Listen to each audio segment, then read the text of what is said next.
Bismillahirrahmanirrahim. Assalamualaikum warahmatullahi wabarakatuh. Waalaikumsalam warahmatullahi wabarakatuh. Alhamdulillahirabbil alamin, nahmaduhu wa nasta'inuhu wa nastaghfiruhu wa na'udzu billahi min syururi anfusina wa min sayyiati a'malina. May yahdihillahu fala mudhillalah wa may yudlilhu fala hadiyalah. Rabbi shrah li sadri wa yassir li amri wahlul 'uqdatam min lisani yafqahu qawli, amma ba'du. Bismillahirrahmanirrahim. Al-yawma akmaltu lakum dinakum wa atmamtu alaikum nikmati wa raditu lakumul Islam madinah.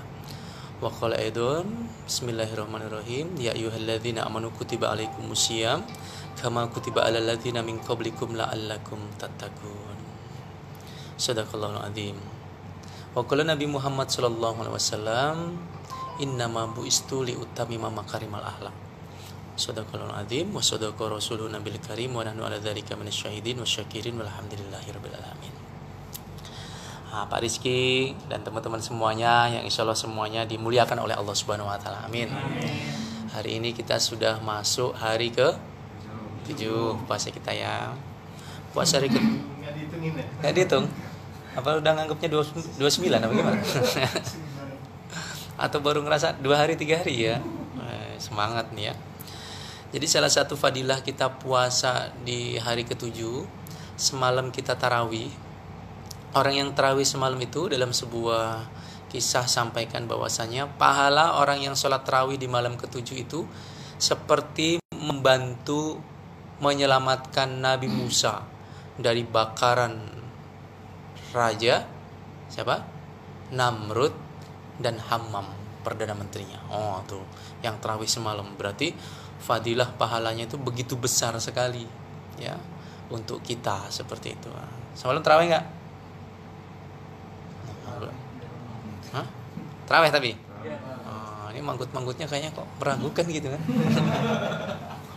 Kenalin dulu nih sebagian teman-teman di UC Akmal yang sudah berkumpul, nanti baru datang. Ya, sebagiannya. Oke, silakan. Hari ini saya juga baru sampai ini, masya Allah ya, tidak mengurangi daripada semangat kita. Karena orang yang berpuasa ini sesungguhnya dilatih keikhlasannya. Orang berpuasa ini yang tahu cuma kita sama Allah saja, ya kan? Maka puasa ini adalah harus dijadikan sebagai perisai, ya kan? Perisai itu apa? Harus benteng. Siapa pernah perang atau ngelihat film perang? Film perang tuh bawa pedang, dia bawa penangkisnya, ya nggak? Puasa ini penangkisnya itu loh. Jadi kalau puasa dia masih gibah ngomongin orang, belum jadi perisai itu. Puasa dia masih masih ada diuntit, berarti dia belum merasakan hakikat puasanya. Puasa masih ada yang dikorup, berarti dia belum dapatkan hakikat puasanya. Puasa masih pacaran, ada yang masih pacaran? Ada yang pacaran di sini? Enggak, Ustaz. Kalau di sini enggak, Ustaz. Di sini enggak. Nanti kalau pulang baru gitu ya. Ya ada Ustaz. Enggak ada ya? Enggak ada yang pacaran ya? Enggak ada. Langsung nikah. Sudah nikah. Ya. Jadi perisai dalam puasa ini harus kita coba galakkan, ya. Kenapa? Karena hakikatnya puasa ini masih intronya ya. Nanti kita ngaji Al-Qur'annya supaya kita paham. Puasa ini kalau kita ngelihat berbeda dengan ibadah-ibadah yang lain. Kalau sholat sebagai sholat berjamaah, pahalanya berapa? 27 derajat. Langsung dikasih angkanya. Orang sedekah dilipat gandakan berapa?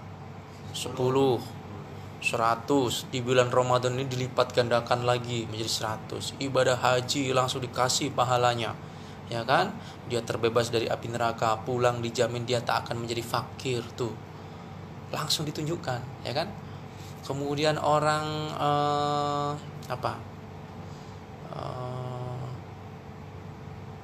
naik haji langsung, ya. Tapi kalau puasa ini enggak. Puasa ini kata Allah, puasa ini untukku. Tapi bukan berarti Allah ini butuh puasa kita, enggak.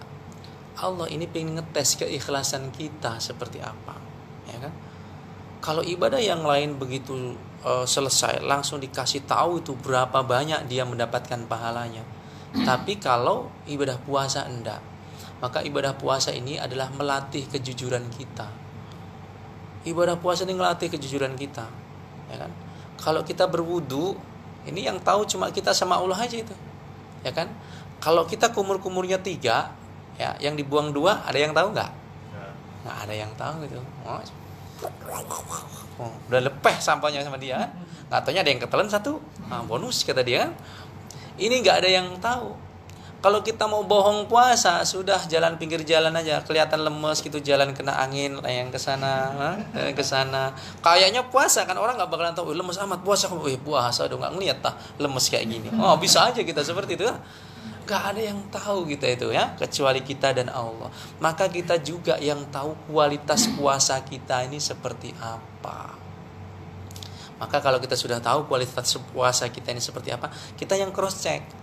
Kira-kira puasa kita 7 hari yang sekarang ini dengan puasa kita 7 hari tahun yang lalu ada perbedaannya enggak? Kalau masih sama saja, ini masuk kategori orang yang merugi. Tapi kalau lebih buruk, celaka dia. Maka kita yang tahu ya, nanti coba diintrospeksi. Oh iya, masih ada waktu 21 hari lagi nih untuk memperbaiki diri. Ya, ini saya sapa dulu saudara-saudara kita ini dari Lampung Timur. Wah, ini juga Pak Kepala KUA mana ini? Pak Kepala KUA Wai Halim nih. Tadinya Raja Basa beliau nih ya. Ustadz Mulyadi Dafa. Ustadz Zainal Abidin juga datang. Ayu Marisa Elvi nih, teman saya umroh ini, nonton juga nih, Masya Allah. Pada nonton ya. Sebagiannya nih yang menonton, selamat sore, selamat menyambut datangnya apa? Datang apa? Berbuka puasa, beduk maghrib yang ditunggu-tunggu ya, yang membuat kita lemas hari ini. Maka kita yang tahu. Pertanyaannya juga hadir. Oh Ustadz, tidurnya orang yang berpuasa itu ibadah, ya nggak? Pernah dengar nggak hadis itu? Ini kesempatan saya Ustadz. Saat saya kerja pun saya tidur. Wah. Kenapa bisa gitu? Ibadah Ustadz. Daripada saya kerja ngomongin orang, lebih baik saya tidur. Nggak juga seperti itu. Jadi kita proporsional juga, ya kan? Tidak harus tiduran seharian, ya kan? Ibadah orang yang tidur sejam 2 jam itu jadi pahala. Tapi kalau tidur seharian, bikin bosnya dongkol, bangun tidur dari subuh, bangun lagi mau maghrib, ini bukan dapat namanya pahala, dapatnya dosa karena zolim. Sholat zuhurnya tertinggal, sholat asarnya tertinggal. Ini nggak keren lah, nggak kita banget gitu. Maka puasa ini melatih kita betul-betul jujur. Maka nanti boleh ya cross check masing-masingnya seperti apa. Sudahkah kita jujur dengan puasa kita, atau masih ada yang tutupin, atau puasa kita masih ada embel-embel. Takut sama Pak Rizky. Oh ini kalau Pak Rizky tahu saya nggak puasa nih, bisa dipotong THR kita ini. Misalkan ya. Maunya, Pak. Misalkan seperti itu. Ini masih karena makhluk. Maka pesan Ustadz, jangan pernah takut sama makhluk. Takutlah hanya kepada Allah. Ini kajian tauhid ya. Jangan pernah berhajat sama makhluk, tapi berhajatnya sama Allah. Kenapa? Karena kalau kita berhajat kepada makhluk, kita akan kecewa. Kemarin kajian kita ya, makhluk tidak bisa memberikan manfaat.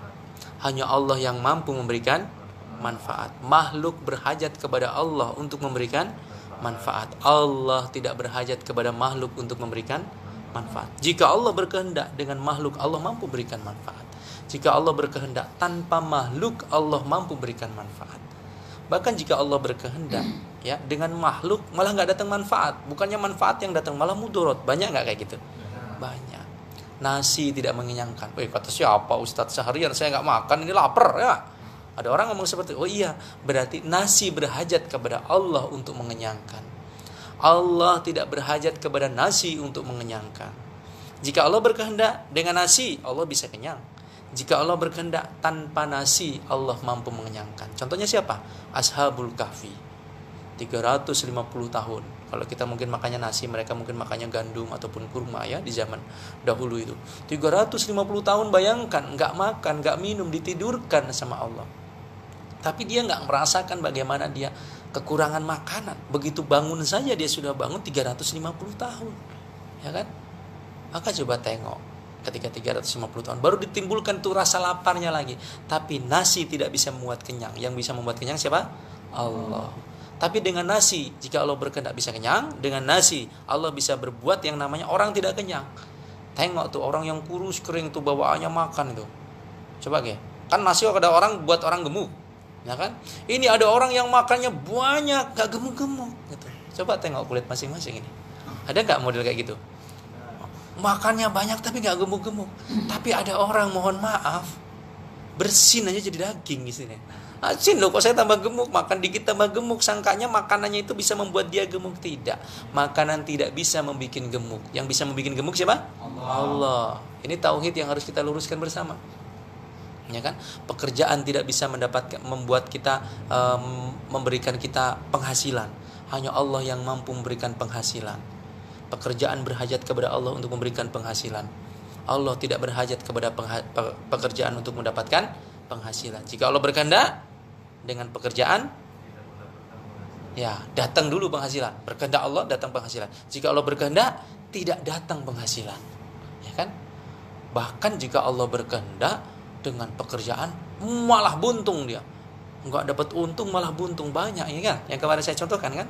Nah, ini daripada percaya kita kepada tauhid la ilaha illallah. Maka kita jangan pernah kesan terhadap makhluk.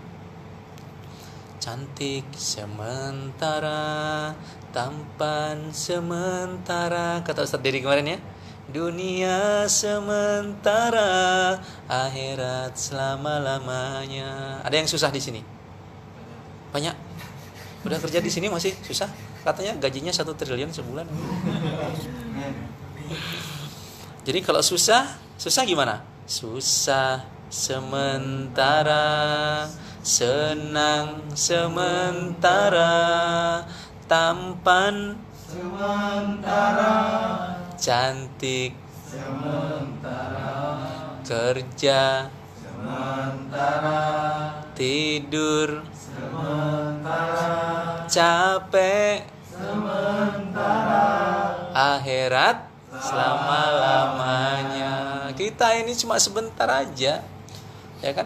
Namanya kita cuma di dunia, cuma main-main. Makan itu cuma main-main saja. Buktinya apa? Orang makan itu sepiring 2 piring kenyang dia. Betul nggak? Kalau sudah kenyang, walaupun datang itu apa? Roti yang paling mahal di UC Akmal ini. Ada yang paling mahal? Hah? Git misalkan yang. Walaupun enaknya kayak mana, kalau sudah habis makan 4 piring ya nggak, udah pegang nih, legit, aduh rasanya memulek, dicokol-cokolin juga kagak mau. Kenapa? Karena sementara. So enak apapun itu. Apa makanan paling enak kita? Durian paling nggak? Ini ngomongin makanan dulu biar semangat nyambut maghribnya ya. Ustadz sampai kering nih. Nah, saya apa dulu nih buat Ustadz Ahmad Jauhari. Ini santri saya juga nih, ngikut juga nih, Mas Muhammad Tommy Farhan ya, alhamdulillah. Sementara paling enak nih makan apa? Buah. Paling enak makan durian ya, durian paling mahal sekarang ya. Durian yang dari Medan, yang dari Montong ya, yang dari mana? Thailand ya, mahal-mahal tuh kan. Tapi walaupun enaknya kayak mana, ini hanya sementara. Habis 1 biji, 2 biji, 3 biji, 1 gelondong, 2 gelondong, sudah mulai tuh ngeliat Pak Rizky udah muter-muter tuh. Kok Pak Rizky kayak goyang-goyang? Kebanyakan makan durian. Sementara aja, tambah lagi dong. Nggak kuat lagi saya ini, udah nggak kuat lagi. Tambah lagi dong, ini masih banyak, masih 1 truk lagi, nggak sanggup ya. Kenapa? Karena dunia sementara. Tapi di akhirat, surga forever, abadan, selama-lamanya, unlimited, tidak ada batasnya. Di surga itu pernah ada dikatakan dalam sebuah kisah, cinde lumut ya, lagu Jawa itu. Pisang mas pupu se cinde. Jadi di surga itu ada pisang yang terbuat dari emas. Kulitnya cinde, dari emas dia. Kebayang nggak? Kulitnya aja terbuat dari emas. Ya, pernah ada dalam sebuah cerita sampaikan, penduduk surga itu tidak akan pernah merasakan yang namanya kenyang. Asing kok. Lapar terus, enak terus, tapi nggak pernah yang namanya kekenyangan. Di sana keluarnya sendawa, tidak ada buang air kecil, tidak ada buang air besar. Asik nggak makan terus. Ada sebuah kisah seseorang yang dia ini asik memakan buah pisang. Ketika dia makan buah pisang, dikatakan buah pisangnya itu besar, cinde, seperti apa itu? Tungku-tungku. Apa ya enggak? Pisangnya sebesar tungku-tungku. Saya juga belum pernah ke sana sih, dengar ceritanya aja ya. Tapi saya dengarkan kisah ini, saya menarik sekali. Cerita ini dari zaman kecil saya selalu ulang-ulang. Cinde, ya, sebesar-besar tungku. Ya, dibuka kulitnya terbuat dari emas, dibuka kulitnya terbuat emas, buka kulitnya juga terbuat dari emas, terus dimakan dia tidak pernah dia kenyang. Ya, nggak pernah kenyang. Enak, semakin digigit semakin enak, semakin ditelan semakin lezat. Itu pisang. Semakin dimakan semakin lezat, sehingga malaikat mengatakan, wahai Tuhan, wahai penghuni surga yang mulia, stop. Aduh malaikat, ini enak banget pisang cinde ini, terbuat dari kulitnya dari emas. Enak, semakin saya gigit semakin enak, semakin saya telan semakin enak, semakin saya makan semakin lezat. Enaknya luar biasa. Apa kata malaikat? Tuhan, berhentilah dulu makan pisang, masih banyak buah-buah yang lain yang engkau harus cicipin. Wah enggak, ini aja udah enak epol. Di sini kan ada apa? Pisang ya. Terkenalnya kan pisang. Wah ini enggak seberapa dengan yang ada di sana nanti kan. Enaknya luar biasa. Wah Tuhan, berhentilah dulu. Kau tengoklah dulu ke belakang. Aku belum mau nyicipin yang lain karena pisang ini sudah makanan yang paling lezat buat aku. Dia nggak mau nyicipin anggur, belum mau dia. Pisang yang dia makan pertama kali udah rasanya nikmat. Stop Tuhan, tengok kau ke belakang. Ditengoknya dia nengok ke belakang. Alangkah kagetnya, kulit pisang yang dia makan bekasnya sudah setinggi gunung, saking nikmatnya. Masya Allah. Lah kalau kita di sini, apa di dunia ini yang paling nikmat? Ya, orang paling nikmat itu apa di bumi ini? Makan, minum, tidur. Coba kalau tiap hari tidur ya dari pagi sampai dengan sore, nyambung lagi malam, nyambung lagi pagi, tidur. Yang kemarin masa lockdown, kena nggak masa lockdown di sini? Tidur aja dari pagi sampai dengan sore, walaupun makan, ya kan? Malah kesel ya nggak? Aduh, ngapain ini kita? Ternyata dunia ini sementara. Apa yang paling nikmat? Mohon maaf, berhubungan suami istri. Siapa yang sudah nikah di sini? Satu dua. Ya. Enggak lama kan kita nikmatnya. Maaf ya, yang bujang-bujang ini, yang bujang-bujang malu-malunya pada malu juga yang di sini. Pada ngasih jempol malu-malu. Ya, ini yang masih bujang-bujang biar terinspirasi segera menikah. Nikmatnya seberapa lama? Enggak lama. Beberapa saat saja. Tapi nanti di akhirat dikatakan, ya, laki-laki nanti di dalam surga kalau kalian kita semuanya masuk surga. Nah, amin ya rabbal alamin, amin dulu. Semangat betul nih kayak dapat bidadari di sana kita. Iya, laki-laki itu iya dikatakan dalam sebuah kisah, satu aja kan nggak habis ya. Istri kita kan nggak habis ya, malah tambah besar ya. Maaf istriku, maaf ya, pulang-pulang. Jadi nggak bakalan habis. Wah di surga nanti kita dapat jatahnya. Karena laki-laki ini kalau dibuka, kata psikolog itu, kalau dibuka isinya itu hanya lawan jenisnya saja, perempuan. Ya, anak bujang kayak gini, kepingin nggak nikah sama gadis muda? Waduh semangat bener kan? Kalau boleh jujur Pak Rizky ini, kalau dikasih gadis muda lagi mau nggak Pak Rizky? Masih mau. Wah pasti itu. Masih. Belum 3 kali itu. Iya. Orang yang sudah tua, kayak berapa umurnya? 86 tahun. Cocong berapa? 29. Buyut berapa? 17. Kayak ada gadis baru mau. Kata dia kayak itu. Nggak bakalan habis laki-laki. Karena Allah ini tahu kelemahan laki-laki ini perempuan. Maka Allah kasih rizki yang paling membahagiakan sebagai penyemangat untuk laki-laki ini adalah bidadari-bidadari bermata jeli. Semiskin-miskinnya laki-laki di dalam surga ini, dikabarkan sebagian cerita sampaikan akan mendapatkan paling sedikit laki-laki mendapatkan bidadari 70.000 bidadari. Wedon, kaget kan? Banyak kan? 70.000 bidadari yang mereka ini selalu bermata jeli. Aduh, geleng-geleng ada kuat lagi saya Ustaz. Dengernya aja mau pingsan. Ya kan? Satu aja gimana capeknya? Tanya. Satu capek enggak? Kenapa ngomongin ini ya? Ini maaf ya, karena pembelajaran kan ilmu tauhid ya, bukan mau ngomongin semangat kan malah ngomong gitu kan. Tahu-tahu beduk maghrib aja ya. Nah, iya. Nah, satu aja nggak habis-habis bikin lelah. Bagaimana 70.000 itu? Selesai contreng. Nggak habis-habis itu. Tapi dikatakan di dalam surga itu kita laki-laki akan diciptakan menjadi laki-laki perkasa yang sesungguhnya. Amin kata dia kan. Tidak ada rasa lelah sama sekali. Kebayang nggak kayak mana itu? Ya. Dan wanita-wanita bidadari surga itu bermata jeli dan akan selalu virgin, dia perawan terus.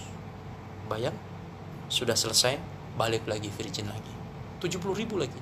Tapi ada yang nanti yang paling soleha berupa Ainul Mardiyah, bidadari yang paling cantik di dalam surga. Tapi ada ratunya bidadari. Siapa ratunya bidadari selain Ainul Mardiyah? Adalah istri-istri yang soleha. Ini karena nggak ada istri-istri di sini, jadi nggak saya bahas tentang istri-istri soleha ya. Nah, saya ingin bahasnya suami-suami yang soli seperti apa, itu yang penting ya. Oh ada nih istri soleha nih, melihat mereka ya. Ngasih tanda senyum ini ya. Dunia sementara, akhirat selama-lamanya. Sekarang pertanyaannya, ini kita puasa nih, nanti sampai dengan maghrib juga sementara, ya kan? Habis maghrib, coba nggak zaman kita kecil ada nggak yang ingat masa kecilnya dulu? Saya masih ingat betul kita puasa ini jam 10 pagi itu ya. Yang ditunggu apa orang puasa? Beduk maghrib kan? Beduk maghrib bukan beduk zuhur ya. Beduk zuhur sama beduk asar ya, paling nggak ditunggu lumayan lah ya. Nah, kalau yang puasa setengah hari lumayan itu sudah bisa mutus ya. Tapi saya dulu pertama kali belajar sudah langsung 1 hari. Ingat betul saya itu jam 10 pagi itu perut sudah dikompres-kompres itu. Ada nggak ngerasain kayak gitu? Nggak ada. Hebat berarti ya. Berarti bisa ngelebihin ustadz nih kalau jadi ustadz nanti ya. Wah, jam 12 sudah pecah rupanya. Jam 2 itu aduh udah liang-liang, udah gelap, sininya sudah dikompres pakai daun dadap ya, pakai daun pisang. Kita tiduran di bawah pohon apa tuh namanya? Ya kalau pohon kelapa kejatuhan penyot kita. Di bawah pohon ini apa namanya? Bambu. Dinginnya luar biasa. Terus kita kalau pada zuhur itu kita sudah mulai dari pagi itu kita jalan, dikumpulkan semua jenis makanan. Zaman kita kecil saya kali ya. Kalau teman-teman mungkin sama nggak? Jambu, klutuk ya, masih mentah dikumpulin. Ini nggak kayak yang ngelihat jambu itu enak luar biasa kan? Ya kan? Ngelihat yang ijo-ijo ya, padahal dia sunlight, sangkanya marjan ya kan? Kelihatannya kayaknya lezat luar biasa ya. Ngelihat apa? Belimbing semuanya dikumpulin. Begitu maghrib tiba, minum seteguk air, 1 butir kurma. Apa yang kita rasakan? Kenyang. Yang tadi kita kumpulin, wah buat apa? Belum kita makan nasi, ya kan? Makan nasi itu kita makan nasi sedikit sudah lemah kita. Tarawihnya sudah ngantuk-ngantuk. Allahu Akbar, sudah lemah kita. Berarti dunia ini cuma sementara.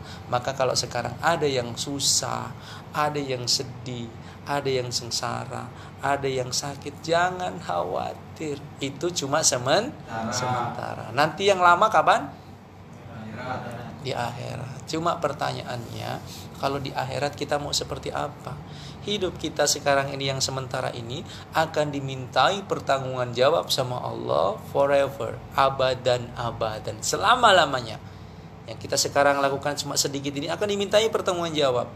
Pernah dengar kisahnya seorang yang punya harta yang banyak, yang dia punya harta cuma kampak doang, pernah dengar ya kisah ini?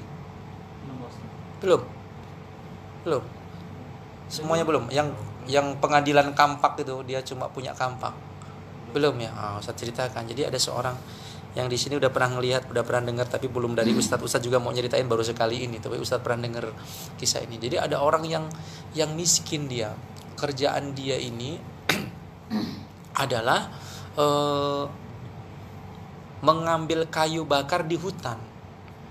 Yang dia miliki hanyalah 1 buah kapak kesayangan dia ini untuk cari itu yang namanya kayu-kayuan ya, untuk dijualnya nanti ke pasar seperti itu.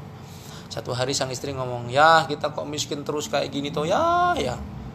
Mbok yo jadi wong iso sugih sedikit ngopo kayak teman-teman itu kalau bahasa kita kebeli sepeda, kebeli motor, kebeli mobil. Usaha lebih keras lagi kata istri, suaminya. Ya gimana, memang usaha abang ini cuma kayu inilah, kampak inilah kesayangan abang. Ya udah kayak gini aja bang lah, coba cari-cari lokaan. Bener rupanya. Besoknya itu ada seseorang yang membuat sayembara. Dia ngomong sama anaknya, "Hei anakku, engkau ini adalah anakku yang paling aku sayang. Tolong nanti kalau ayah meninggal dunia, temenin ayah 40 hari. Ini 2 versi cerita ini ya. temenin ayah di dalam kubur 40 hari. Apa kata anak yang pertama? Anak yang pertama ini bernama Harben. Apa kata si Harben? Enggak ya. Apa? Ayah sudah meninggal ya sudah, hartanya buat saya aja, seperti separuhnya buat saya. Malah saya nemenin ayah 40 hari, apalagi sehari aja saya nggak mau. Ya Allah Harben, siang malam kamu aku cari kemana, aku belain kamu, ada apa-apa aku belain kamu, aku minta tolong sama kamu kok kamu nggak mau si Harben. Enggak. Harben menolak dia. Hah? Panggil anak yang kedua. Anak kedua ini namanya Anis, nggak perempuan ya. Anis, ini Anis, ayah ini mau meninggal dunia, separuh harta ayah nanti buat kamu. Kalau kamu mau nemenin ayah ini masuk ke alam kubur 40 hari saja. Apa kata Anis? Ora gelem, aku ora gelem. Wah sudah, aku nggak mau ya, jangankan 40 hari, sehari aja aku nggak mau, udah nggak mau ya Anis. Kamu tiap hari aku jagain, aku rawat, minta apapun aku kasih.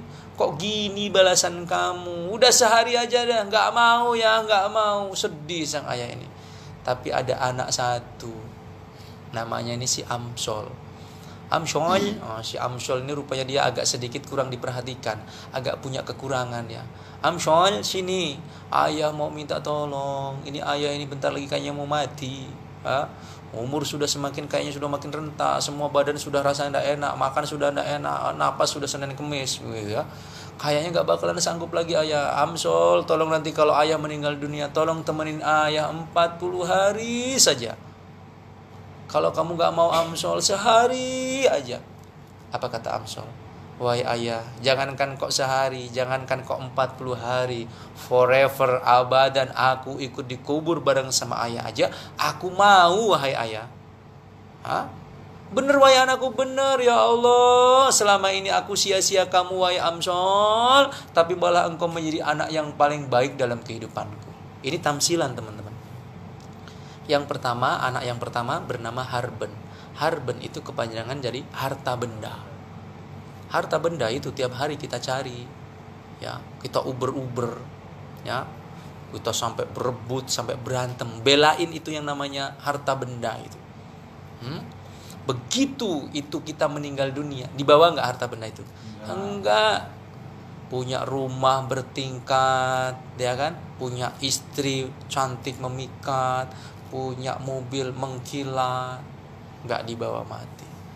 Kurung sekitar 40 hari, 4 bulan, 10 hari, masa idahnya sudah selesai. Rumah yang bagus tadi itu, istrinya nikah lagi, dipakai sama suami yang barunya, nyahok kita. Mobilnya dipakai sama suami yang baru, padahal dia mati-matian mencari hanya untuk mencarikan orang lain sementara. Tidak ada yang kekal abadi. Diajak pun gak mau, kecuali dia sudah disedekahkan. Ini harta yang pertama, Harben, gak bakalan mau. Yang kedua tadi adalah Anis. Anis ini anak istri. Anak istri ini cantik apapun istri kita, wahai abang, aku sehidup semati sama abang ini. Nanti kalau abang ini, wes pokoknya saya gak mau menikah lagi. Ada juga yang siap tidak menikah lagi, tapi begitu meninggal dunia, mau gak istrinya ikut dipendam sama kita? Ikut diuruk gitu, mau nggak? Anaknya gitu yang sayang, ayah, ayahku sayang, meninggal dunia kita, ada yang mau diuruk? Nggak ada. Jangankan kok kita kok lama-lama di rumah kita ini loh. Kalau kita meninggalnya misalkan, mudah-mudahan kita meninggalnya nanti husnul khotimah dan mudah ya, nggak ngerepotin orang ya. Misalkan gitu, meninggalnya itu jam 9 malam, itu sampai dengan besok pagi, yang di rumah itu sudah gelisah itu. Kapan dikuburin cepet? Ini ya nggak? Iya, mau nginep setambah semalam lagi aja sudah nggak dibolehin itu kita itu. Padahal harta kita yang cari. Kebayang nggak? Harta kita cari mati-matian tapi nggak bisa dibawa itu. Anak istri apalagi. Apalagi kalau istri kita yang meninggal, laki-laki, lebih parah lagi. Ya kan, kalau istri yang meninggal, apa ibarat kata itu? Tempat kuburannya itu sampai dikipas-kipas gitu. Kenapa? Biar cepat kering kuburannya. Biar cepat nikah lagi. Laki-laki lebih cenderung seperti itu. Nangis dia. Nangis yang sini ngelirik. Mana ini takziah yang bagus? Laki-laki seperti itu. Ya, karena memang laki-laki kodratnya seperti itu. Tidak akan menemani. Tapi yang terakhir tadi Amsol. Amsol itu apa? Amal soleh. Amal soleh itu tiap hari kita sia-siain. Sholat Allahu Akbar. Sana kunci rupanya. Nah, nyia-nyiakan amal. Ya, sholat aja ingat kunci. Ada pelaku di sini? Hah? Lagi sholat yang diingat kunci, ya kan? Atau kita lagi ibadah yang lain, ingatnya dunia saja. Amal soleh disia-siakan. Sholat cuma sedikit, zakat cuma sedikit, sedekah cuma sedikit. Hah? Masya Allah ya. Nggak banyak kita, disia-siakan. Tapi apa kata Amsal? Wahai ayahku, walaupun aku disia-siakan selama hidupku, walaupun aku cuma sedikit engkau perhatikan, tapi aku siap menemanimu selamanya di dalam kubur sampai datang yaumul hisab. Ini amal kita. Apa kaitannya dengan penjual yang tadi? Penjual yang tadi itu, penjual pencari kayu bakar. Kaitannya apa? Orang ini akhirnya sayembara. Udah kalau emang kayak gini ini cuma amal soleh yang ini, udah dia memang harus ngikut dia, ya kan? Cuma sayembara. Siapa orang yang kira-kira mau menemani saya, karena saya ini takut dalam alam kubur ini juga tetap takut. Pokoknya minta ditemenin, kata orang kaya ini. Separuh dari harta saya ini, ya kan, akan menjadi milik orang yang mau menemani saya dalam kubur. Sayembara, seluruh kampung kasih sayembara, gak ada yang mau sama sekali. Orang ini betulan meninggal dunia besoknya. Sayembara sudah kadu disebar, semua orang sudah kumpul, ya kan? Gak ada yang mau, gak ada yang mau, gak ada yang mau. Wah, rupanya yang miskin tadi itu istrinya ini kepingin juga dapat harta itu. Begitu penggalian, jadi gak ada yang mau nih, gak ada yang mau. Pas penggalian udah mau penutupan terakhir, sang suami ini dijorokin sama istrinya. Masuk kamu ke sana, wah temenin sana. Kalau kuat 40 hari aku dapat harta banyak, kata sang istri. Maka dijorokin dia. Hari pertama, ikut dikubur dia kan. Hari pertama kata dia. Rupanya dalam kisah tersebut, kisah ini wallahu alam seperti apa, tapi kita ada gambaran bagaimana tentang masalah harta. Hari pertama ketika orang-orang itu sudah pergi dari, pertama kan orang dikubur 7 langkah setelahnya kan datang malaikat ya, malaikat Jabaniyah yang menanya di dalam kubur, Munkar dan Nakir ya. Begitu datang ke situ, ternyata dalam kisah tersebut yang didatangin itu adalah tukang kayunya, bukan jenazahnya. Ketakutan dia, aku belum mati. Kisahnya seperti itu. Maka pertanyaan pertama adalah, siapa kamu? Saya namanya adalah tukang kayu, disebutkan nama dia. Apa pekerjaan kamu? Saya pekerjaannya cari kayu. Dari mana kamu dapatkan kampak itu? Waduh, dia ketakutan tuh. Hari pertamanya pertanyaannya cuma hanya seputar kampaknya saja, gak selesai-selesai. Hari kedua dia yang ditanya masih tentang kayu dan kampaknya. Dia sudah gak betah lagi. Hari ketiga walaupun disiapin makan di situ juga gak tahan. Hari kedua, ketiga, keempat yang datangin selalu itu terus. Bukan jenazah yang datangin, dia yang datangin. Sampai hari ke-39 yang ditanya hanya perkara kampak dan kayunya saja. Maka ketika hari ke-9, hari ke-40 dibuka itu semua orang sudah berkumpul tepuk tangan. Yeay! Berhasil kamu dapat harta setengah hartanya. Apa kata si tukang kampak tadi itu? Ambil tuh harta banyak-banyak tuh, ambil situ. Gak butuh aku harta itu. Kenapa? Saya punya kampak aja 40 hari 40 malam itu. Nanya gak selesai-selesai. Apalagi harta yang banyak, ambil, saya gak mau. Gak mau dia. Inilah masalah hakikat daripada harta, teman-teman. Ya. Gak menyenangkan. 40 hari pertanyaan itu masalah kayak gitu. Apalagi kita terlalu banyak harta. Banyak, kita ini akan dihisab loh. Apalagi pemuda ini. Akan ditanya pemuda ini, kemana masa mudamu? Akan ditanya teman-teman. Ingat gak era 17-an tahun? Kemana malam tahun barunya? Ingat-ingat masa jahiliyah kita? Kemana malam tahun baru? Mana yang pernah memperingati namanya Valentine Day? Yang mana nih orangnya? Itu akan dimintai pertanggungan jawab. Siapa yang zaman mudanya suka jalan-jalan ke arah Panjang sana, misalkan ini cuma nanya aja seperti itu. Itu akan dimintai pertanggungan jawab. Ustadz juga sering ke Panjang. Boleh lihat di YouTube-nya Ustadz banyak nih. Ustadz sering ke Panjang ngisi ceramah di lokalisasi malah. Sekarang sudah ada tempatnya di sana. Ustadz Rahmat Hidayat nih menonton, mudah-mudahannya ada juga di sana. Nah, itu akan dimintai pertanggungan jawab. Tapi siapakah pemuda yang nanti akan masuk ke dalam surga ketika panasnya nanti itu, panasnya yaumul hisab itu, yaumul mahsyar itu, mereka akan mendapatkan pertolongan dan mendapatkan naungan aras. Ternyata adalah seorang pemuda, ada dua. Seorang pemuda yang hatinya selalu terpaut ke masjid. Ini risau kita teman-teman, ya.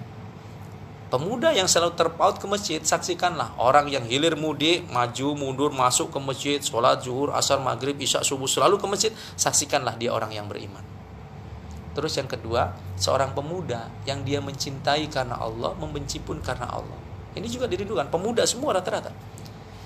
Terus yang ketiga, ini pemuda yang dirindukan adalah pemuda yang ketika dia digoda oleh seorang wanita, wanitanya sudah sangat syahwat, kamu laki-laki dikurung di dalam kamar, wanitanya sangat cantik, sangat bahenol, mengajak untuk berhubungan. Tapi pemuda itu mengatakan, mohon maaf, aku takut kepada Allah. Ada nggak model pemuda kayak gitu di sini? Ada, masya Allah, hebat banget emang di sini. Wih, luar biasa nih pokoknya. Kalau pemuda di sini yakinlah, saya yakin. Maaf, saya takut kepada Allah. Beda ya tempat lain mungkin bungkus. Ini enggak, pemuda di sini pokoknya insya Allah semangat ya menjaga itunya ya. Nah ini teman-teman ya. Ketawanya kayak meragukan ini kayak. Kalau Pak Rizky udah nggak apa-apa lagi kayak Pak Rizky ya. Nggak Pak Rizky ya. Atau jangan-jangan malah kita lebih pengalaman di sini ya. Masya Allah, astagfirullahaladzim. Nah inilah ya. Jadi pemuda akan dimintai pertanggungjawaban. Maka kalian ketika masih muda seperti ini, bujang, gadis seperti ini kan, ini dibawa kemana? Mohon maaf ya. Ini hasil surveinya anak-anak SMP, SMA. Ini nyaris untuk masa sekarang ini banyak survei yang mensurvei itu rata-rata mereka ini sudah pernah berciuman, sudah pernah mereka ini berhubungan. Banyak sekarang ini. Astagfirullahaladzim. Astagfirullahaladzim. Banyak bujang ini, bujang ayam. Bujang kamu, ya ting apa tong. Ada juga seperti itu, ya. Dan banyak juga dari hasil surveinya itu banyak mereka ini yang ya Allah sedih, banyak yang sudah melakukan aborsi. Itu akan dimintai pertanggungjawab, istighfar kita semuanya ini. Ya. Dan nyaris pemuda-pemuda sekarang ini karena adanya song, smoke, kemudian apalagi sinema, kemudian sport dan seks, 5 ini nih yang sedang digaung-gaungkan. Banyak yang rusak sekarang ini. Nyaris para pemuda ini, nyaris mohon maaf, mudah-mudahan di sini enggak ya. Amin ya rabbal alamin. Mudah-mudahan sih. Nyaris seluruh pemuda ini, nyaris persentasenya nyaris pokoknya ini pernah melihat gambar-gambar porno dan video-video porno. Di sini enggak ada kan? Alhamdulillah ya Allah, memang di sini top share banget lah. Tolong dibungkusin kue yang banyak nanti. Nyaris ini. Nah, ini dari tontonan sinema ini. Nah, kita dirusak dari hal seperti itu, teman-teman. Ya kan? Kalau di sini kan nggak ada. Ya yakin nih wajah-wajahnya nggak ada semua kan? Kalau ada pasti kumisnya goyang-goyang kan? Nggak ada ya. Ini akan dimintai pertanggungjawab. Maka saya berpesan kepada teman-teman yang sekarang sedih, sengsara, ya terang nih. Sedih, sengsara, susah, miskin. Ada yang punya kreditan di sini? Ada. Rata-rata. Nanti boleh tanya-tanya nih Ustadz kayak mana hukum nih kayak. Untuk penyamaran yang boleh lah. Ya, jadi kita jangan khawatir dengan kondisi yang sekarang ini. Pokoknya kuncinya satu teman-teman. Kalau kita susah, yang didahulukan itu Allah. Kalau kita senang, yang didahulukan Allah. Jangan dahulukan yang lain. Ya kan? Kalau kita ini kalau ingin dapatin berkah, ya, coba perlakukan 2 bidadari di rumahnya, ibu dan istri. Ini penting teman-teman untuk menambahkan rezeki kita. Kalau kalian belum punya istri, punyanya nanti istri kan, bukan suami kan? Ya. Kalau kalian belum punya istri, maka yang harus kalian dahulukan adalah ibu kalian, bapak kalian. Kalau kalian cukupi rizki mereka, rizki kalian akan melimpah ruah. Jangan pernah takut habis untuk orang tua. Dan kalau sudah punya istri kayak Pak Rizky sama siapa? Tahajudin. Ahli tahajud nih berarti. Ya enggak? Semalam tahajud enggak? Masya Allah ya. Tahajud lah, qiyamul lail itu juga masuk dalam tahajud itu, qiyamul lail kan. Salat malam ya, tapi kalau tahajud salat sendiri ya. Siapa yang memperlakukan ibunya dan istrinya seperti ratu, maka dia akan mendapatkan rezekinya raja yang kemarin saya bilangin. Jadi kalau perempuan ini dia milik suaminya, nanti kalian memiliki istri, itu milik kalian. Bagaimana dengan orang tuanya ketika ijab kabul itu dilaksanakan, itu menjadi hak mutlak kalian.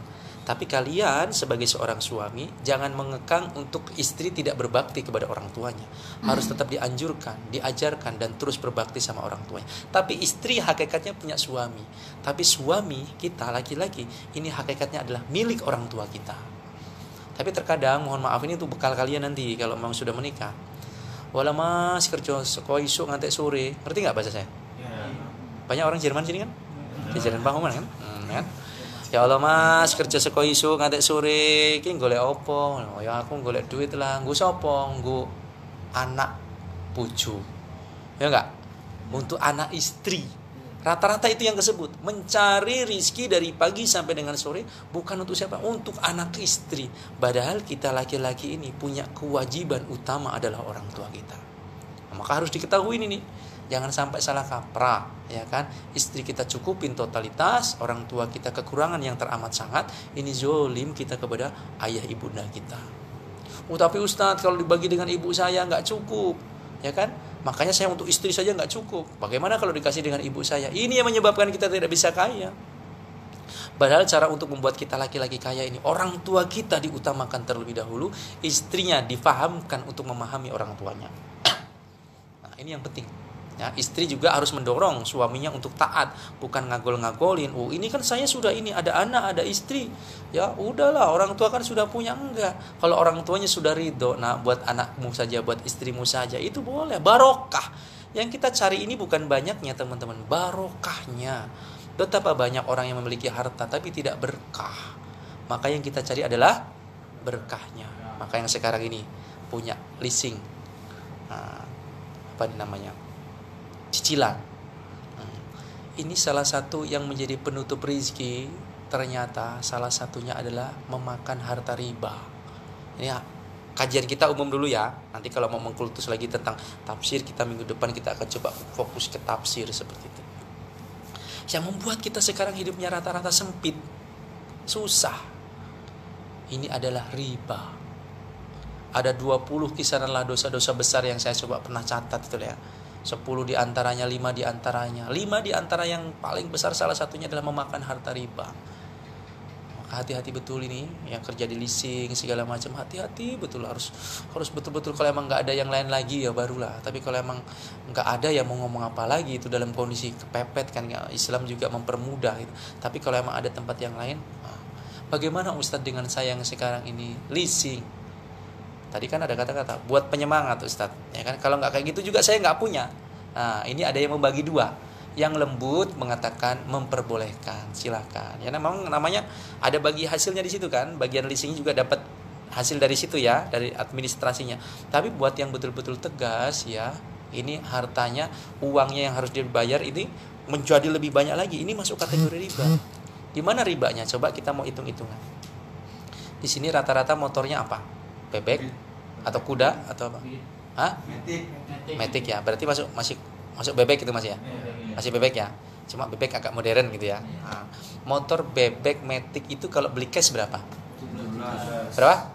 Oh, apal semua kayaknya, sama semua nih kayak model-modelnya. Pelaku semua nih kayaknya. Kita coba, saya ingin bagi pikir aja lah. Nanti biar kita yang sama-sama berpikir. Kita kalau beli cash berapa? 17 juta. Kalau di kredit jadi 26. Tergantung jangka waktunya. 22 sampai 26. Taruhlah 25 lah ya. Kita pukul rata-rata. Dari 17 menjadi 25. Kira-kira 25 itu bayar berapa tahun? 3 tahun. 4 tahun. 3-4 tahun lah ya, biar nggak berantem lah ya. 3-4 tahun yang harusnya bayar 17 menjadi 25. Begitu nanti sudah lulus, ya kan, sertifikatnya udah sama kita, BPKB-nya sudah sama kita, terus langsung kita jual hari itu, harganya jadi berapa? 12. Serem nggak itu yang namanya riba? Ini yang namanya riba, teman-teman ya. Belinya dia murah, ya kan? Kalau belinya cash wajar lah, namanya ada barang ada rupa ya. 17 dijualnya kalau memang nanti dihitung 4 tahun, kok jadi 25 bayarnya kita? Begitu sudah selesai cash dijual 12 juta. Itu kalau mujur 12 juta ya, Banyak nggak yang dijual pas kepepet, sudahlah yang penting jadi duit. Banyak nggak? Tapi Ustadz untuk penyemangat, nah ini yang kita harus coba perbaiki. Maka yang harus kita lakukan, minta kepada Allah agar gaya hidup kita ini tidak melampaui daripada kemampuan kita. Yang membuat kita sengsara ini adalah gaya hidup kita, teman-teman. Gaya hidup kita ini, ya kan? Kita ini makan itu sebenarnya, ya kita bujang ya, nasi padang 15.000, 20.000 cukup kan? Cuma karena pengen gaya ya nggak? Kita makannya yang berlebih, ya kan? Satu mangkok, satu nampan, harga yang 500.000. Siapa pernah makan uang 500.000 sekali ini? Saya pernah itu di Thailand waktu itu. Ini satu porsi berapa ini? Kalau dihitung-hitung sama teman-teman itu, satu porsi kita makanan yang khasnya itu 4 juta. Pernah tuh ya. Jadi mau makannya itu, mau nelennya tuh rasanya sayang gitu kan. 4 juta itu ya. Cuma barang kecil itu mahal, 4 juta itu kan. Kita mikir itu nanti kalau sudah dicerna lewat daripada leher kan sudah sama aja rasanya ya. Nggak ada kan burger kayak roti Yusi Akmal kayak sate gulai, lewat dari sini aja sudah berubah, itu sudah nggak ada rasanya lagi, sama aja. Besok pagi keluar sama aja nggak? Sama aja. Kita sama-sama ikhlas di situ, ya kan? Apa kita terus kita sayang-sayang? Waduh, semalam gulai mahal-mahal, mau siramnya sayang gitu. Ada sayang nanti dulu tunggu dulu Enggak kan? Sama kalau bisa malah langsung cepet gitu kan? Enggak ada namanya sayang-sayang. Kalau sudah lepas dari leher itu sama saja. Ya kan? Jadi kita ini yang membuat susah ini gaya hidup kita, teman-teman. Maka kita mulai coba tekan ya. Jangan pernah provokatorin lah. Ya memang betul kita ada bangga juga ya kan. Tapi kebanggaan itulah yang terkadang menyiksa diri kita. Ya, banyak orang yang dia ini gagah jeng begitu sampai rumah nangis. Ya kan? Kenapa? Karena tagihannya besar, banyak, bengkak. Ya kan? Maka prinsipnya satu, lebih baik terlihat miskin tapi kita sebenarnya ada, daripada kita terlihat kaya tapi sebenarnya kita tidak ada. Maka yang membuat kita sengsara, teman-teman, satu betul-betul gaya hidup kita. Maka kalau kepingin pinter nabung, mulai nih belajar menabung dari mulai sekarang. Jangan tampak gagah tapi kopong. Apalagi mau lebaran ya nggak? Ini kalau lebaran ini masya Allah nih, ya kan? Pokoknya ya bisa-bisaan, ya nggak? Pokoknya pulang itu rambut modelnya udah gimana ya nggak? Baju udah modelnya, pokoknya datang itu harus pakai motor baru, ya kan? Kalau belum dapat motor baru, tinggal ditungguin sampai hari hanya pokoknya Idul Fitri motor harus baru, mau menunjukkan di kampung kita bahwa kita ini mampu dan berhasil. Bolehkah seperti itu? Ngejawab dulu, boleh apa enggak? Untuk memotivasi boleh saja, tapi yang realistis lah. Jangan membohongi diri sendiri. Ya, jangan sampai kita senang 1 hari 2 hari, habis itu kita sengsara setahun 2 tahun. Ada miskin, pulang lagi ke kota. Pusing gimana ini? Ada juga yang adu sama saya kayak gitu. Kalau lebaran bisa-bisaan, mobil dia bagus dia beli, begitu habis itu kan harus bayar cicilan. Gimana? Jadi orang itu yang bisa kita praktis ya. Kalau emang kita bisa apa adanya disyukuri. Ya kan? Ini memang berat teman-teman ya. Ustadz pun melaksanakan itu berat, tapi kita coba sama-sama belajar untuk kita ini paham diri kita iki sopo. Ya. Bahasa ibu saya itu, nanti nek kowe gede ojo gemedin ndas. Ngerti enggak? Jangan besar kepala. Ya kan? Sederhana asalkan nyata. Itu pesan orang tua saya itu. Lembah mana, sopan santun. Ini pesan orang tua saya yang selalu saya ingat. Walaupun ayah saya sudah nggak ada lagi, tapi itu tetap terekam di hati saya. Ya, maka teman-teman kalau kepingin hidupnya bahagia, mulailah libatkan Allah dimanapun kita berada sekarang ini. Punya masalah kayak manapun, Allah didahulukan. Ya kan? Jangan seperti yang kemarin saya contohkan. Kemarin yang datang siapa aja kemarin? Tuh, yang kemarin ya. Apa yang kemarin saya contohkan itu? Kalau ada apa-apa, ingatnya kita selalu yang membuat kita lupa. Ingatnya sama dokter, ingatnya sama obat. Berobat kemana-mana nggak sembuh, terakhir baru, ya Allah, aku sudah berobat kemana-mana ya Allah. Allahnya taruh paling akhir. Allah cemburu. Allah itu cemburu banget kalau isi hati kita ini ada sendal jepit, rasa cinta terhadap sendal jepit kita itu. Cemburu Allah itu. Allah ini maha pencemburu. Maka usahakan isi hati kita ini Allah saja. Kalau udah isinya ini Allah saja, semua nanti ngikut itu dengan hina, minta diambil sama kita. Tapi kalau kita kejar-kejar itu yang namanya apa? Dunia. Kita kejar yang namanya dunia. Coba tengok, kita kejar dunia itu seperti kita mengejar bayang-bayang. Siapa pernah ngejar bayang-bayang? Pagi ya, matahari sebelah sini, jam 7 pagi, ya kan? Bayangannya panjang banget nggak? Panjang banget. Sebelah sana kan? Kita kejar tuh jam 9, bayangannya. Kita kejar dia itu lari ya nggak? Terus ya dia, kita lari dia ikut lari. Kita berhenti dia berhenti. Letek ini, bayangan nggak? Kita kejar lagi. Wah, ini kayaknya kejarnya kalau pakai motor bisa kubur. Kita kejar pakai motor, dia semakin kebut bayangan itu. Betul nggak? Tapi kalau kita cuek terhadap bayangan itu, sudahlah, kita kejar juga nggak ada namanya habis-habisnya. Sudah saya cuekin aja. Dia diam aja jam 10, jam 11, jam 12. Dikejar atau nggak dikejar, bayangan itu ngedeket nggak? Ngedekat, ya kan? Bahkan walaupun kita diamkan saja, lama-lama bayangan itu berubah. Yang tadinya bayangan itu ke sana, bahkan sampai ke sana, ke arah timur kita. Ini hakikat teman-teman. Rizki itu boleh kita kejar, boleh silakan, tapi jangan terlalu. Rizki kita itu tahu di mana kita berada. Kita yang nggak tahu di mana beliau berada. Makanya tugas kita bukan mencari rizki, menjemput rezeki. Maka dirubah nih keyakinannya. Kalau kita ngejar rizki, wis nggak ada habisnya. Sengsara. Dunia ini semakin diminum semakin haus. Seperti orang minum yang namanya air garam. Siapa pernah minum air garam? Nah, coba siang-siang minum air garam itu nggak ada habis-habisnya itu, perut udah belendung, nggak habis-habis tuh hausnya di sini, malah tambah haus. Praktek lah besok lah ke pantai gitu ya, ngerebus air laut gitu ya, nggak ada air kita rebus aja ini minum. Kalau nggak tambah haus kita itu, perut udah belendung, buncit, nggak hilang tuh hausnya. Itulah dunia. Manusia ini tidak akan pernah berhenti mencari dunia sampai mulutnya tertutup oleh tanah. Alhaakumut takasur, kemewahan telah melenakan kita. Hatta zurtumul maqabir. Sampai kapan kita itu berhenti? Hatta zurtumul maqabir. Sampai kita masuk ke dalam kubur, baru kita ini berhenti. Siapkan pertanyaannya ya. Nanti 15 menit terakhir kita buka forum tanya jawab. Ini kan fokusnya nanti tanya jawab ya. Silakan persiapkan pertanyaannya tentang leasing, tentang riba, tentang masa muda tadi itu. Silakan persiapkan satu-satu, nanti siapin ya. Ustadz, saya pernah jalan-jalan ke arah timur sana Ustadz. Nanti ngomong ya gimana ya. Silakan ya. Intinya satu teman-teman, bahwa dunia ini kalau kita uber-uber malah semakin gak karu-karuan menjadi-jadi perginya sama kita. Makanya ada orang menjadi wanita karir, ngejar karir sampai tua, dia akhirnya gak nikah-nikah. Ada ini yang belum nikah nih, Masya Allah nih rame ya. Mungkin ada yang belum nikah. Yang belum nikah siapa aja? Tuh 2, 3, 4, 5, 6, 7 70-an orang ya, Insya Allah ya. Kalikan 10 Insya Allah ya. Jadi kalau orang belum menikah itu pikirannya kerja.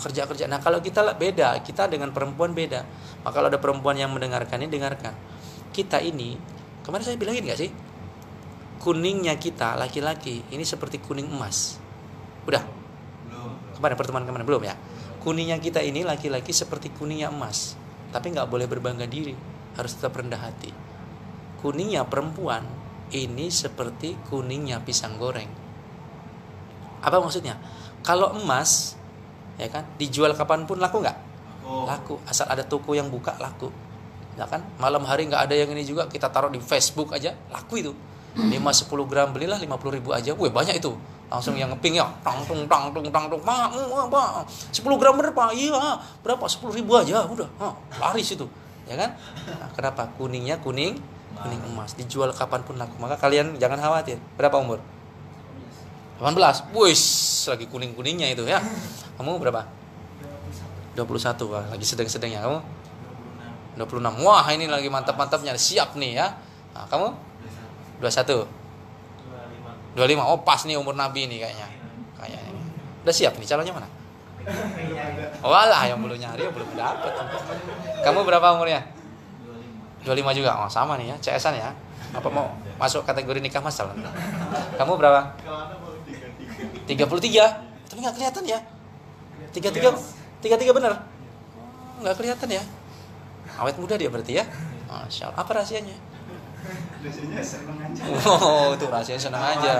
Jangan kita umur masih muda udah kayak tuwir, ya. Yang tua aja sudah masih kayak awet muda ya. Tapi di sini masih sama semua ya wajah-wajahnya ya. Nah, kalau laki-laki itu dijual kapanpun dia laku. Tapi perempuan ya, di peringatan buat perempuan biar nggak susah-susah. Milih. Sekarang angka perempuan lebih banyak daripada laki-laki. Ya kan? Perempuan itu seperti pisang goreng. Pisang goreng lakunya pas kapan? Pas panas. Bukan, masih panas ini, bungkus 5 bu, 10 bu, ya nggak?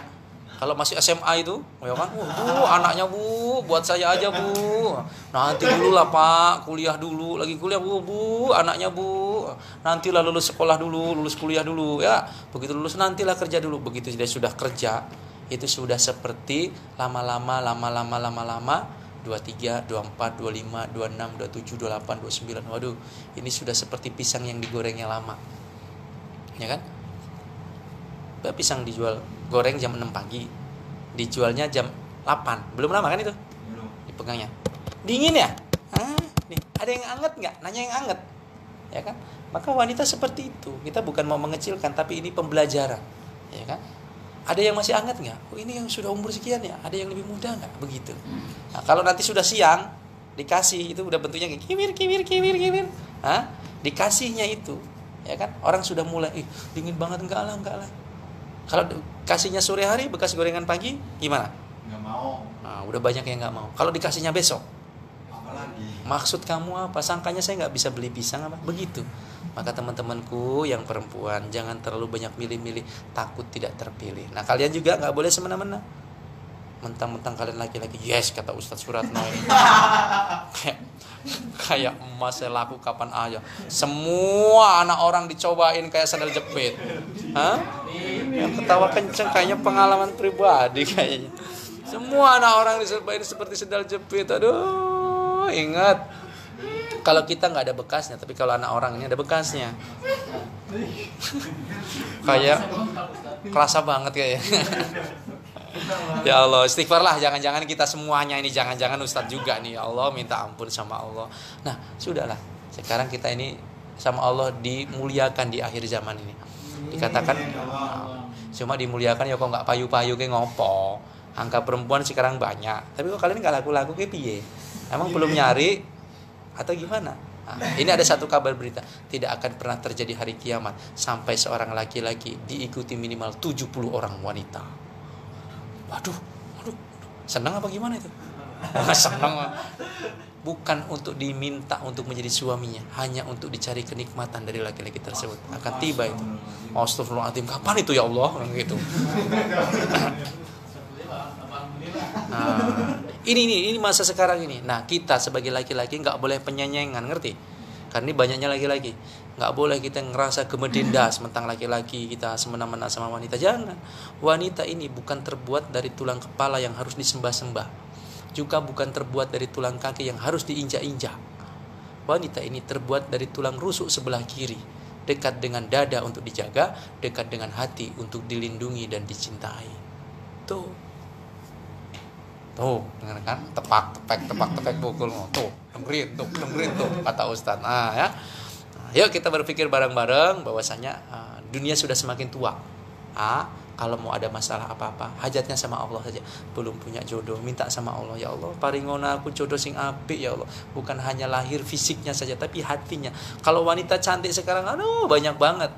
Pernah ngeliat nggak kita di YouTube, di Facebook, di Instagram? Asli itu orangnya mengerikan, tapi didempul bagus, pakai plastik, ininya pakai ini, bokongnya pakai ini, walah montoknya kekerun, wah begitu dicopot semua giginya copot, ini, banyak dempulan sekarang yang palsu banyak.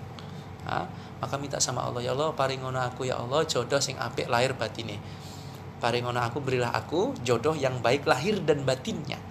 Yang perempuan juga sama seperti itu. Ya Allah berilah aku jodoh ya Allah yang baik lahir batinnya. Bukan hanya tampan saja. Laki-laki tampan sekarang banyak gak? Banyak. Laki-laki jelek ini karena belum diurus sama istrinya. Kalau sudah diurus, lihat tuh Pak Rizky. Gagahnya udah kayak Gatot Kaca. Karena diurus. Ustadz kalau ngelihat kalian zaman Ustadz masih bujang, muntah kali kalian itu. Ustadz tuh kurus betul. Apa kata teman-teman? Surat, panggilnya kan Surat ya, namanya Surat no kan? Hai Surat, pesan saya satu, jangan ke pasar tengah. Apa nggak boleh ke pasar tengah? Tulang lo ditawar, kata dia. Nah kenapa? Kurus betul, bentuknya piano di mana-mana. Masya Allah, kalau kena angin kencang itu dipegangin belakangnya, awas terbang. Kurus luar biasa. Sekarang aja dirawat sama istri, ya kan? Jadi ganteng. Enggak juga ya sebenarnya.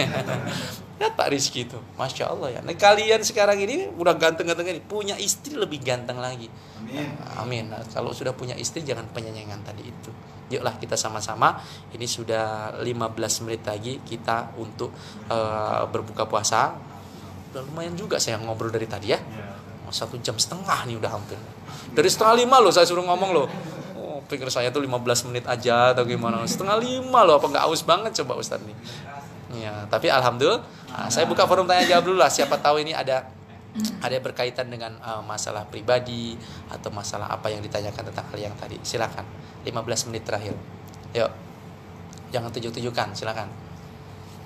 Saya Ustaz. Ya. Saya nanya apakah bank yang berlabelkan belakangnya syariah itu jauh lebih aman dari riba dibandingkan dengan bank yang tidak berlabelkan syariah belakangnya? Nah, ini penting ini berkaitan dengan syariah. Siapa tahu nih ada orang bank syariah mau ngerekrut kamu ini jadi direkturnya nanti kan. Tuh, siapa namanya? Mas Muhammad Al-Haji. Nah, ya.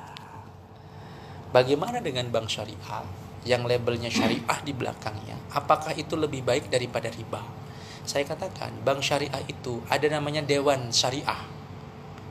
Kalau sudah ada yang bertanggung jawab berkaitan dengan syariah, mudorobahnya, ya, kemudian dia terjauh daripada gharar, itu mereka yang bertanggung jawab. Itu akan lebih baik dibandingkan daripada riba yang sesungguhnya, ya kan?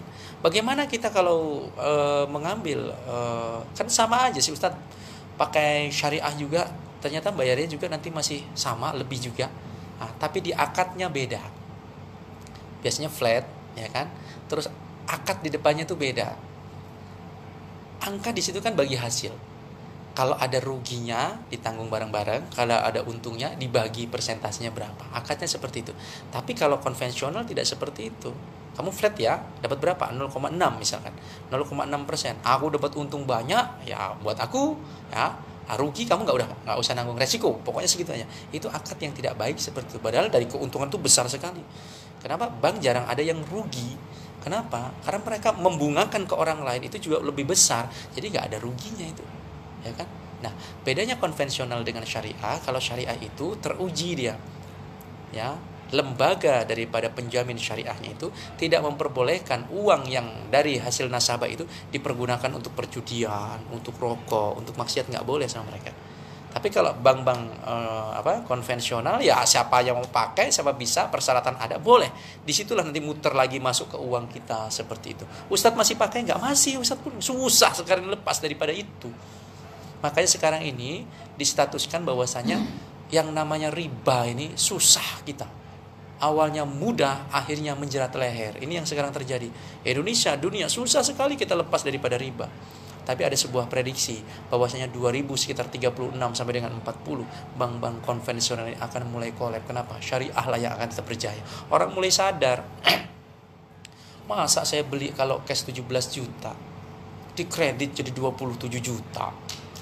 Begitu selesai nanti saya jual lagi harganya di 12 juta. Alangkah rugi, terlalu rugi saya. Banyak orang nanti akan berpikir seperti itu. Akan tiba nanti masa sehingga hasil prediksinya bank-bank konvensional itu nanti akan terjadi kemunduran. Wallahu a'lam bishawab.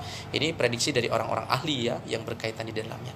Kembali ke laptop pertanyaan tadi, ya, bahwasanya apakah berbeda antara riba dengan bank syariah? Ya, berbeda. Karena kalau riba itu sudah dijamin sama Allah, wa ahallahul bai' wa harrama riba. Allah menghalalkan jual beli dan mengharamkan riba. Maka nggak pernah berkah itu. Orang yang riba itu, masya Allah, dihalalkan itu jual beli, diharamkan riba. Coba tengok orang yang rentenir itu, keuntungannya setahun misalkan 2 miliar ya, kayaknya dia hebat tuh, bisa kebeli mobil bagus, rumah bagus, tapi ada aja dah halangannya. Yang bercerai dengan pasangannya, yang rumahnya kebakar, yang anaknya kecelakaan, habis begitu saja. Sehingga 2 miliar itu juga habis begitu saja. Ternyata orang yang kayak gitu, susah nggak kamu? Susah juga. Susah apa? Saya tagihin nggak ada yang datang-datang, nggak mau ngebayar. Susah juga dia. Dan Allah itu menghalalkan jual beli. Jual beli itu ada keberkahannya. Maka Jangan pernah ini berkaitan dengan riba. Yang sudah kadung bagaimana? Membenci perkara tersebut. Ya Allah, kalau saya tahu seperti ini, ya Allah, nggak mau saya. Ini sudah kadung, tetap harus selesaikan. Sambil minta kepada Allah agar diberikan yang terbaik, bisa bayar lunas, gitu ya. Kalau sudah lunas janganlah lagi. Ustaz sampai dengan sekarang alhamdulillahirobbilalamin nggak ada sangkut-sangkutan itu sama bank itu, nggak lah. Sudah cukup lah. Kalau punya duit banyak ya disimpan ya, yang betul-betul yang syariah seperti itu. Ya, disimpan dalam bentuk yang lain seperti itu. Ya, supaya tenang. Jadi beda ya, nah memang beda itu antara bank riba dengan bank syariah, jauh karena akadnya sudah berbeda. Nah, kalau memang sekarang ini bagaimana? Tapi kan masih ada lebih baik di syariah lah. Ya mohon maaf nih ya, yang konvensional bukannya apa-apa seperti itu. Ya, di syariah lebih kalau untuk kita nanam masih dapat hasilnya di situ lewat yang syariah. Tapi kalau memang kayak saya pegawai, ya kan memang kerjasamanya dengan bank itu, tak mungkin kita ngapa-ngapain. Emang diputer-puternya situlah, ya kan? Nah, itu kita sudah aturan. Seperti misalkan saya nggak mau divaksin, kayak kemarin itu nggak mau divaksin. Saya ini takut dengan vaksin, ya kan? Kalau mau ditusuk, lebih baik beranteman sama saya. Cuma peraturan seluruh dosen harus divaksin, seluruh tenaga pendidik harus divaksin. Kalau enggak, nanti naik jabatan harus pakai surat vaksin. Aduh, gimana ini? Nanti Ustadz bawa orang jamaah umroh harus divaksin, ya kan? Mau pergi kemana, mau studi banding kemana harus pakai surat vaksin. Wah ini mah sama aja nggak bisa, berarti harus tetap vaksin. Akhirnya mau nggak mau Ustadz pun harusnya vaksin. Ikut vaksin. Sampai sekarang rasanya kayaknya belum hilang rasanya. Lebih baik segocuan sama saya ini sebenarnya ya. Tapi mau nggak mau, waktu mau disuntik itu rasanya kayak mau disembelih. Wah, Allahu Akbar, astagfirullahaladzim, la ilaha illallah, wes.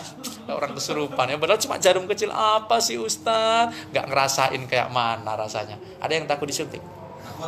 Takut. Punya teman saya di sini. Kapok kan sunat kan, nggak mau lagi kan? Iya. Kabarnya sunat itu lebih sakit daripada melahirkan ya. Iya, katanya begitu. Buktinya apa? Kalau melahirkan sakit, besok melahirkan lagi. Besok melahirkan lagi. Tapi kalau sunat sakit sekali aja udah nggak mau lagi deh sunat. Berarti sakitnya luar biasa. Nggak mau lagi deh. Itu gambarannya ya. Itu gambaran ya. Jadi insya Allah beda banget ya antara riba dengan bank syariah itu. Oke, yang lain lagi. Berapa menit lagi nih? Yuk. Kita ngomongin cewek nih. Masih berkaitan dengan riba. Malah riba yang menarik ya. Kenapa? Saya kan pernah ngambil motor. Ini pernah ngambil motor di mana? Di masjid apa di mana? Ketahuan nih, ketangkep nih kalau Pernah beli motor. Kredit. Ya kredit. Kirain ngambil motor di masjid, saya pikir kan nggak dibalikin. Terus? Secara syariah. Perbedaannya dengan konvensional itu di mana, Ustaz? Soalnya saya mengambil secara syariah juga, itu pembayarannya itu sama gitu dengan bank konvensional. Ujung-ujungnya ya besar juga. Ujung-ujungnya besar juga. Ya kayak ngambil 17 tadi, kayaknya sampai 25-an gitu. Tetapi kata yang syariah ini kan, ini cuma perbedaan di akadnya. Kalau menurut Ustaz ya, ini juga pertanyaan ambigu sebenarnya ya. Sama aja buktinya pas dibayarnya ketemunya 25 juta juga gitu sebenarnya. Bedanya di mana? Kalau syariah ini nyaris biasanya tidak ada tarik menarik. Ya kan? Tidak ada tarik-tarik barang. Kalau leasing yang pakai konvensional biasanya kan mohon maaf ya, 3 bulan 4 bulan kalau angkut, cabut, hadang di tengah jalan, apa teror. Nah, kalau syariah itu enggak. Dan dia flat. Biasanya flat.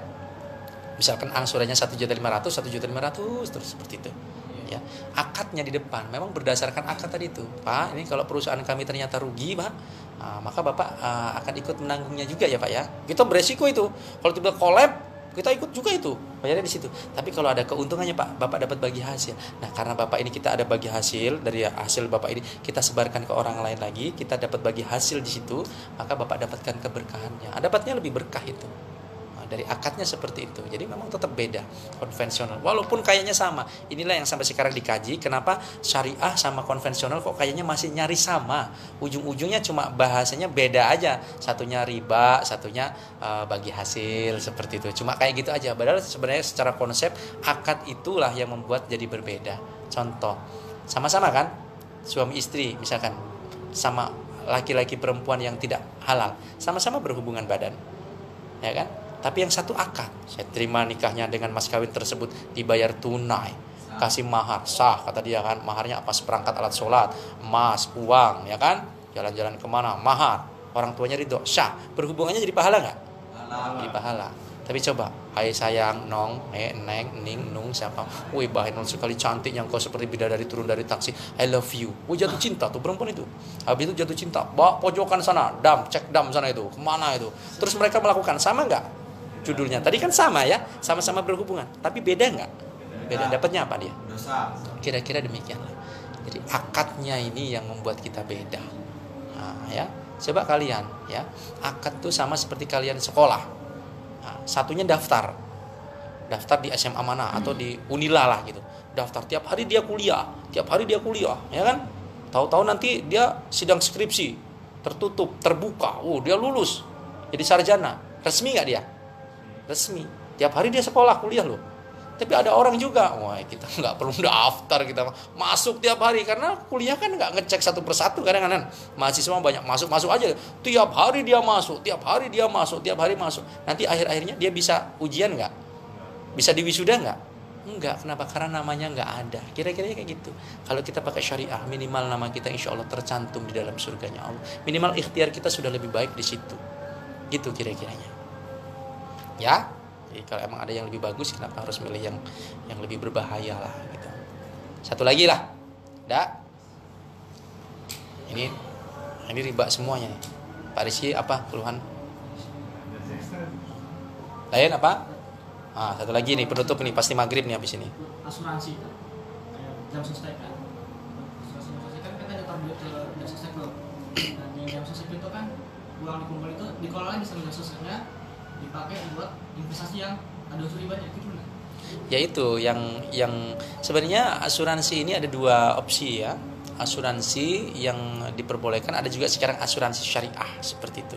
Tapi ada juga sekarang asuransi, mohon maaf banget, itulah kita mikir yang lurus yang benar saja loh. Ngumpulkan dana nasabah, nanti pas pencairan susah. Ini sudah bagian daripada penipuan. Mohon maaf ini ya. Tapi kalau emang dia memang betul-betul niat membantu, wayahnya dia mengeluarkan apa itu namanya, istilahnya apa nama? Kalau ini apa namanya? Mengeluarkan daripada yang harus dikeluarkan seperti itu. Ya, itu masih termasuk kategori membantu, saling tolong menolong. Tapi tadi itu kalau dikumpulkan banyak-banyak uangnya dipakai untuk perkara riba, disitulah kita kena cipratannya. Sekecil-kecil dosa riba disampaikan ini seperti berzina dengan ibu kandung sendiri. Sekecil-kecilnya dosa riba itu. Masya Allah. Dan orang yang kena riba itu, bawaannya tuh gelisah, was-was, di wajah itu suram gitu bawaannya. Kayak kalau bisa dihilangkan betul-betul tuh riba, sebisa mungkin kita hindarkan yang namanya riba. Ya, cukup ya. Kalau misalkan kita pinjami teman riba, tapi nggak pakai nama kita, gimana? Ada sekarang misalkan mau pinjam itu, itu riba, tapi pakai nama kita, tapi yang pinjam itu ternyata teman kita itu, dia menikmati. Dia pakai nama kita aja. Kamu dapat namanya aja. Iya, namanya doang. Orang lain yang menikmatin. Baik banget kamu nih ya. Masya Allah ya. Iya. Begitu nggak bayar kita yang kena ya nggak? Oh ya, aduh, baik banget kalau ada orang seperti itu tuh, Masya Allah. Mudah-mudahan kamu segera nikah ya, karena kebaikan itu ya. Dengarkan ini. Orang yang mencatat, orang yang melihat, orang yang mereferensikan, orang yang namanya dipakai, ya kan? Orang yang menikmatin, orang yang memberikan, dosanya sama, riba, tidak ada bedanya. Bisa dipahami ini? Dikatakan dalam Al-Baqarah itu orang yang mencatat, yang makan, yang menilai, yang menghitung, yang menjadi saksi, podo wae. Nah, makanya kita hati-hati betul.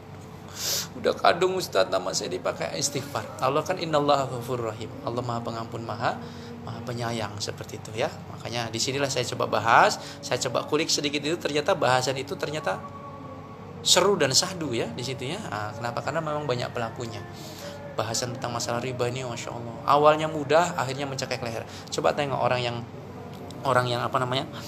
yang berkaitan dengan riba ini.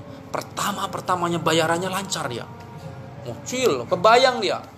berapa sih? Oh, sudah langsung 3 bulan nggak masalah. 3 bulan dia bayar, teng. Wah, sudah pertengahan tuh kira-kira. Misalkan dia bayarannya sekitar 36 ya, ke 25 itu loh. Waduh, bayangan ini, waduh rezeki seret, pekerjaan kayak gini, mau di PHK lagi kayak gini. Ini begitulah. Gitu ya. Itu dia. Awalnya dia mudah, ujungnya mencekek leher.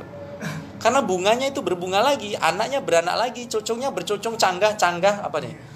Apa? Cocong, cecet, canggah, wareng, udek-udek, gantung siur. Nah, itu semua itu. Sampai ke bawah itu masih beranak lagi. Semakin lama tidak diselesaikan beranak lagi. Nah, ini yang mengerikan, teman-teman sekalian. Aduh, Masya Allah. Maka kalau bisa lepas dari riba, sudahlah. Ben lah, ketara miskin, kere, gak apa-apa lah. Ya kan, yang penting aku gak duwe riba.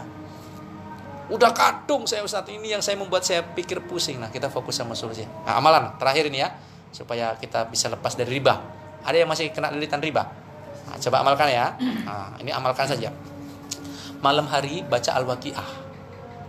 Nah, tahajud itu baca Al-Waqi'ah. Seminggu sekali itu selesai daripada sholat Jumat. Ketika sholat Jumat kan khotib turun ya. Nah, kita angkat tangan itu. Turun yang pertama, khutbah yang pertama itu turun kan. Biasanya kan baca Allahumma sholli ala sayyidina Muhammad wa ala ali sayyidina Muhammad ya, bilalnya ya. Kita angkat tangan kita. Doa, itu waktu yang mustajab. Oke? Doa, ya Allah lunasi aku dari hutang riba ini ya Allah. Jauhkan aku. Aku benci dengan berkah ini. Tolong aku ya Allah. Benci dulu. Berikutnya setelah sholat Jumat selesai, orang pada pulang sebagiannya coba bacakan ini namanya zikir yang namanya sholawat Jibril. Ya, innallaha wa malaikatahu yusholluna 'alan nabi ya ayyuhalladzina amanu shollu 'alaihi wa sallimu taslima. 100 kali. Apal? Coba innallaha wa malaikatahu yusholluna 'alan nabi ya ayyuhalladzina amanu shollu 'alaihi wa sallimu taslima. 100 kali. Selanjutnya baca shalawat Jibril. Sallallahu ala Muhammad sallallahu alaihi wasallam. Sallallahu ala Muhammad sallallahu alaihi wasallam. Itu ya, amalkan itu ya. Nah, nanti kalau kurang jelas lagi tanya sama Ustadz WA. Terus pada asyar, habis sholat asyar, angkat lagi tangannya.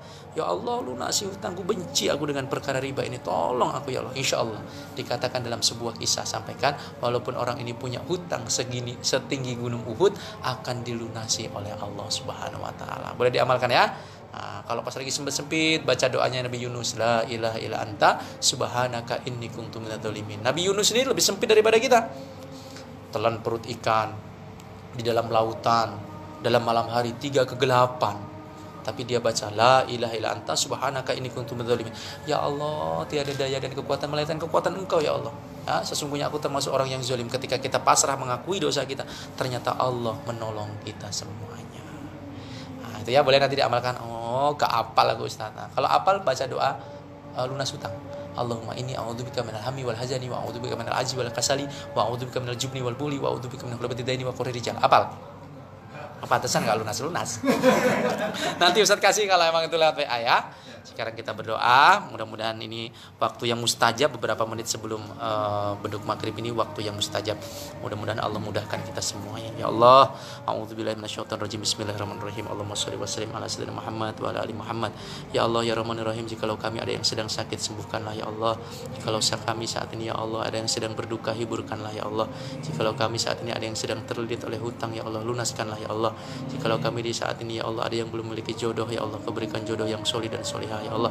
Jikalau hari ini ada yang belum punya keturunan, kau berikan keturunan yang solih dan solihah ya Allah. Jikalau hari ini kami memiliki masalah yang besar ya Allah, ringankanlah dan selesaikanlah ya Allah. Rabbana atina fid dunya hasanah wa fil akhirati hasanah wa qina adzabannar. Bi fadlika subhana rabbika rabbil izzati amma yasifun. Wassalamu alal mursalin. Alhamdulillahirabbil alamin. Insyaallah waktu maghrib segera tiba nih. Deng bentar lagi tiba. Ya kita doa bareng-bareng. Mudah-mudahan setelah ini nggak lama sambil kita sana sini sampai maghribnya. Allahumma laka sumtu wa bika amantu wa ala rizkika aftartu bi rahmatika ya arhamar rahimin. Sampai ketemu lagi insyaallah. Nanti teman-temannya diajakin sehingga kita bisa lebih ramai lagi. Syukur kalau semuanya bisa bareng-bareng semuanya. Bisa kajiannya lebih seru insyaallah. Subhanallah wa bihamdihi, subhanallah wa bihamdika, asyhadu an la ilaha illa anta, astaghfiruka wa atubu ilaik. Mohon maaf lahir batin. Wassalamualaikum warahmatullahi wabarakatuh. Waalaikumsalam.